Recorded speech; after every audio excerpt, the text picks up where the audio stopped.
breaking news out of the White House, that Oval Office meeting between President Trump and the mayor-elect of New York City, Zohran Mamdani. We have been watching it for the past number of minutes. It was a pretty wide-ranging conversation where the president seemed to offer praise to the mayor-elect of New York City, someone who he had previously called a communist and talked about in a certainly relatively derogatory way compared to what we saw today. Mamdani there continuing as he stood next to the president to talk about the message that he's been focused on of affordability for New Yorkers. And even when asked a number of times about different topics, kept bringing it back to that point in a very interesting display of the political skills that we saw land him in this position. So let's get off the sidelines and head into the arena. My panel is going to be here to weigh in, and we're also joined by CNN chief White House correspondent and anchor Caitlyn Collins. Caitlyn, this was a much anticipated meeting, and it really was about two New Yorkers. I mean, at one point, the president of the United States looks at Mamdani and says, you know, you got a job that I really used to want. I mean, this is why politics is fascinating, Casey, because watching this meeting play out that was so hyped up with the White House calling Zohran Mamdani a communist just yesterday and basically saying, wait and see what happens when the two leaders are in the same room. The way this just played out with the president playing basically host to Mamdani inside the Oval Office, I think that entire interaction that just happened before cameras can basically be summed up as in that moment when a reporter was asking Zohran Mamdani, the mayor-elect, if he views President Trump as a fascist. And as Mamdani went to answer that question, before he could even really start to answer, Casey, the president intervened and laughed it off and said, that's okay, you can just say yes because it's easier than having to explain. He said that Zohran Mamdani could say yes, he believes President Trump is a fascist. He did not, and they continued to take these questions from reporters on a lot of issues where they do not agree, Casey. I mean, yes, they kept going back to affordability, but they were asked about crime, they were asked about ICE, they were asked about the National Guard, they were asked about anti-Semitism, they were asked about so many of these issues that obviously have defined their relationship and also the mayoral's race in New York City, period. And they really sidestepped a lot of the issues where they disagree and kept returning to where they do agree and where they believe they can work together. And the president said he believed it was a productive meeting. It was a great meeting. He said he would feel comfortable living in Zohran Mamdani's New York City at one point. And he was asked about comments that Elise Stefanik has made critical of Zohran Mamdani. The president said he disagreed with her on those. It was just a fascinating meeting all around to see this incredibly warm relationship between the two of them. Obviously, politics is at play here for both of them. But the president, I mean, on multiple times, Casey, was grabbing Zohran Mamdani's hand and shaking it and laughing with him and pointing out his staffers who were inside the room. And so just when you think a meeting is going to be tense and fiery, I mean, sometimes you get President Trump recognizing political talent and welcoming him into the Oval Office. Game recognizes game, I guess. Caitlyn, can I ask you, I mean, this president clearly has one way when he is in person with someone who is willing to do the work to charm him. What kind of effort do you think came from the Mamdani side here to try to generate this as an outcome? Because again, it is extraordinarily different to see them together in person and the way the president reacts to that than it is on his social media where, as you point out, he was calling him a communist just yesterday, essentially. Yeah, and who knows if this will last. Obviously, if they disagree and the president tries to withhold federal funding, I mean, this is not by any means permanent. But, you know, when world leaders come to the White House, they often try to bring a gift or some kind of invitation or something to flatter the president and win him over.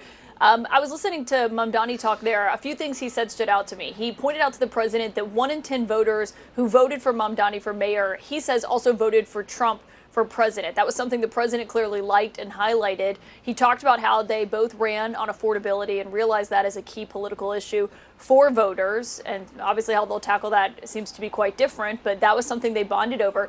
But then, I mean, Trump is a lifelong New Yorker, and he said that he went to a pharmacy in Queens, I believe, and was saying that is where Trump's father used to go to pick up his medicine, and that was the pharmacist that he used to use. So he was appealing to him on all kinds of levels, not just political, but also the personal ones. And obviously he had been, preparing for this meeting. He had consulted with people who have met with the president before going into this because they wanted it to be a successful outcome here, given this is his first time in the Oval Office with Trump.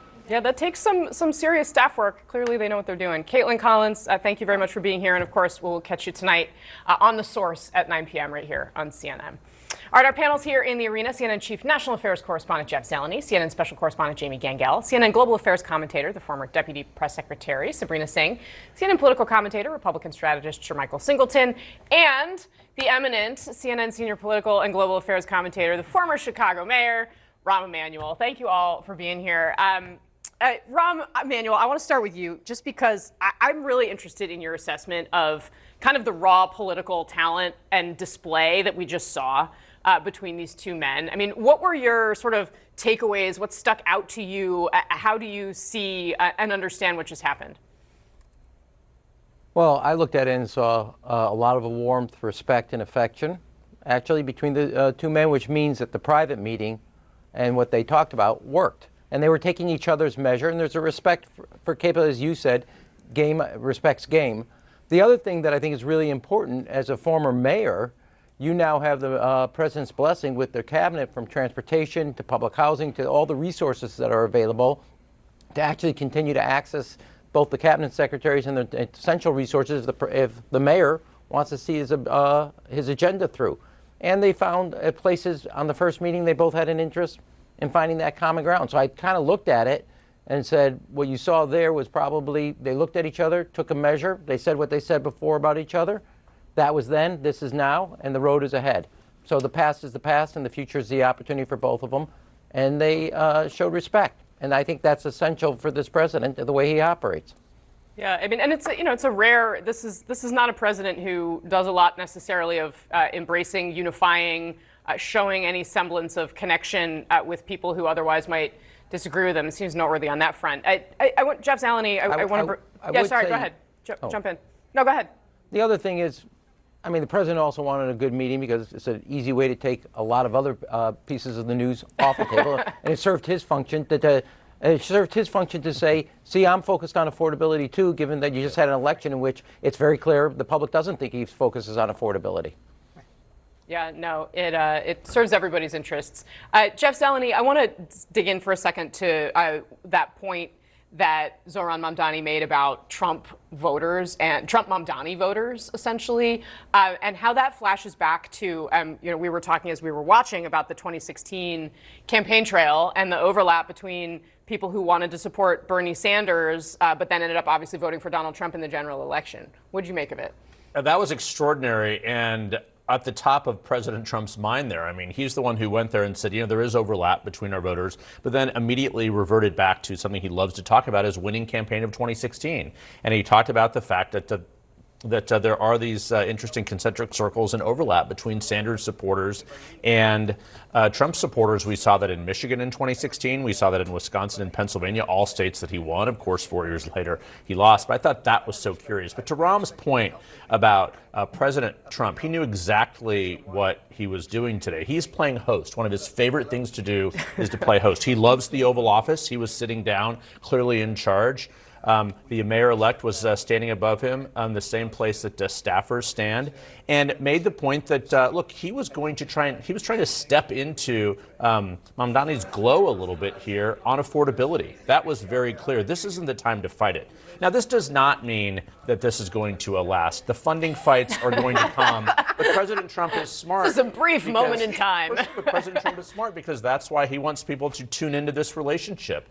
He's quite frankly bored with Congress. He's bored with congressional leaders, and he said it himself. He wanted to be the mayor of New York City, so he loved everything about this meeting and wants people to tune in for the next one, which may be even more substantive and interesting. I want to remind everyone of some of this. Jamie, I want you to weigh in, but just to kind of play back one of the more glowing moments for the president, where he told Mamdani that he thinks he's going to be a great mayor. Let's watch. I think you're going to have hopefully a really great mayor. The better he does, the happier I am, I will say. There's no difference in party. There's no difference in anything. And we're going to be helping him to make everybody's dream come true. There's no difference in party. There's no difference in anything. Now, we'll see when the midterm elections come around and every Republican wants to tie their Democratic opponent in their congressional race to Zohran Mamdani and his socialist policies in New York City. But what do you make? Right. And to Jeff's point, just wait a day or two. The capital letters will come Will back. resume. Yeah. And I say this as a born and bred New Yorker. I understand that New York is not the center of the universe, but New York being successful is good for the entire country and good for Donald Trump. I have to say, we were watching this together, and I'll be cheering for him. It's, Mamdani was also very smooth, though impressive. I have to say, when I first saw the visual of him standing next to him, as Jeff said, he sort of looked like a staffer. But as soon as he started speaking, he took control of the room. You could see how impressive he is.